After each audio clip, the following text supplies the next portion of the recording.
Bismillahirrahmanirrahim. Assalamualaikum warahmatullahi wabarakatuh. Suatu ketika ada seorang sahabat curhat kepada Nabi SAW.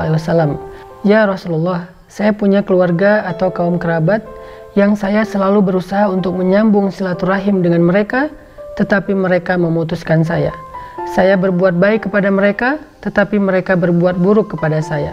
Saya bersabar kepada mereka, tetapi mereka selalu mengganggu saya.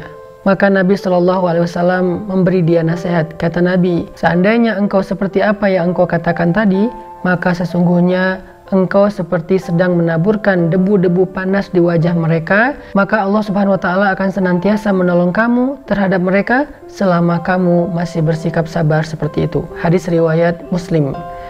Di sini kita belajar tentang membalas satu keburukan dengan kebaikan, termasuk membalas kejahatan atau kesalahan orang dengan memberi maaf. Karena maaf itu adalah sebuah sedekah yang paling afdol, sedekah yang paling mahal, sedekah yang paling istimewa. Kita bisa saja memberikan sedekah harta yang kita tidak memakainya, harta yang lebih, harta yang tersisa, harta karena kita memiliki rezeki yang berlimpah. Tetapi ada yang lebih mahal daripada memberikan harta, yaitu memberikan sedekah maaf. Karena memberikan sedekah maaf bukanlah hal yang mudah. Sehingga seorang sahabat bertanya kepada Nabi, ya Rasul, saya punya kaum kerabat, setiap kali saya berbuat baik kepada mereka, mereka membalas dengan keburukan. Setiap kali saya bersabar terhadap mereka, mereka selalu mengganggu saya. Maka Nabi kemudian memberi dia nasihat bahwa sesungguhnya dia tidak akan dirugikan dengan sikap-sikap mereka. Dia tidak akan menjadi celaka dengan sikap mereka. Kenapa? Karena Allah Subhanahu wa Ta'ala akan senantiasa menolong dia, mengangkat derajatnya, berkasih sayang kepada dia selama dia sabar dengan sikap seperti itu.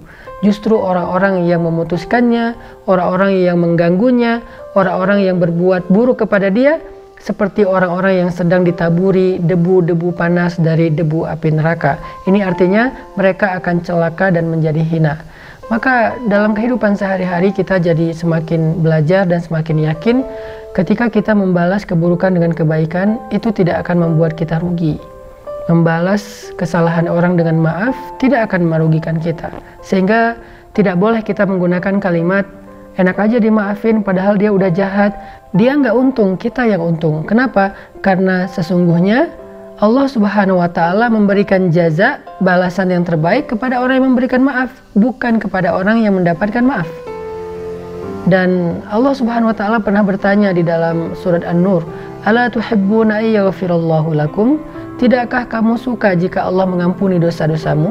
Artinya, ketika kita memberikan maaf kepada orang yang memiliki kesalahan terhadap kita, Allah Subhanahu wa Ta'ala juga akan memberikan maaf dan ampunan dosa yang sangat luas kepada kita. Siapa di antara kita yang tidak punya kesalahan? Siapa di antara kita yang tidak punya dosa? Semua kita punya, dan kita membutuhkan maaf serta ampunan dari Allah. Bagaimana meraih maaf dan ampunan dari Allah? Kita bisa meraihnya dengan istighfar, tetapi ada yang lebih tinggi lagi, yaitu meraih maaf dan ampunan dari Allah dengan memaafkan kesalahan orang lain. Dan coba kita renungkan satu hadis Nabi lain yang diriwayatkan oleh Imam Muslim, di mana Nabi SAW bersabda, tidaklah seseorang memberikan maaf kepada orang lain kecuali Allah Subhanahu wa Ta'ala akan memuliakan dirinya, dan tidaklah seseorang merendahkan dirinya karena Allah merendahkan dirinya di hadapan Allah kecuali Allah akan meninggikan derajatnya.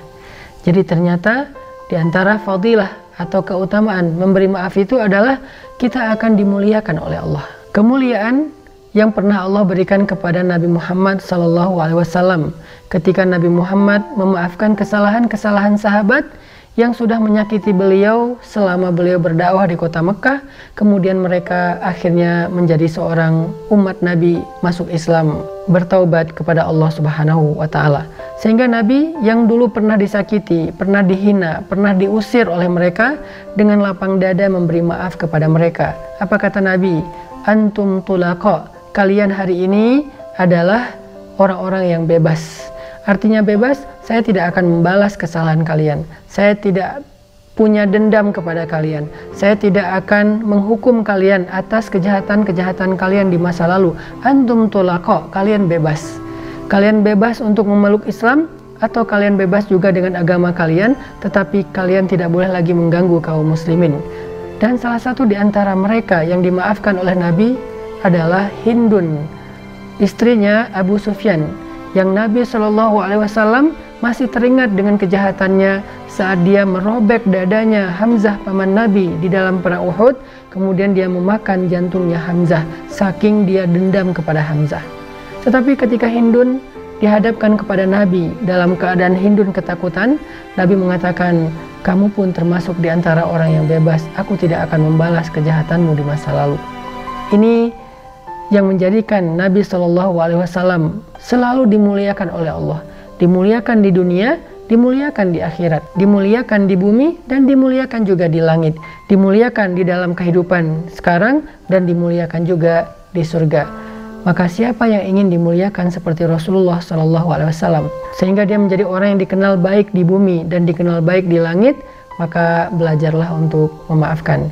Memang tidak mudah, butuh waktu, tetapi kita harus mencobanya. Mencoba memaafkan dengan beberapa cara. Mungkin salah satunya dengan melupakan kesalahan. Cara yang lain mencoba untuk menenangkan diri sejenak untuk tidak bertemu dengan orangnya.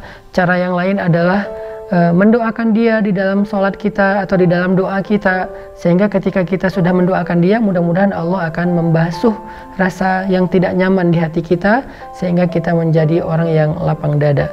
Alam nashrah laka sadrak wa wada'na anka wizrak alladhi anqadha dhahrak wa rafa'na laka dhikrak. Orang yang berlapang dada akan ringan bebannya dan akan tinggi derajat kemuliaannya. Barakallahu fikum.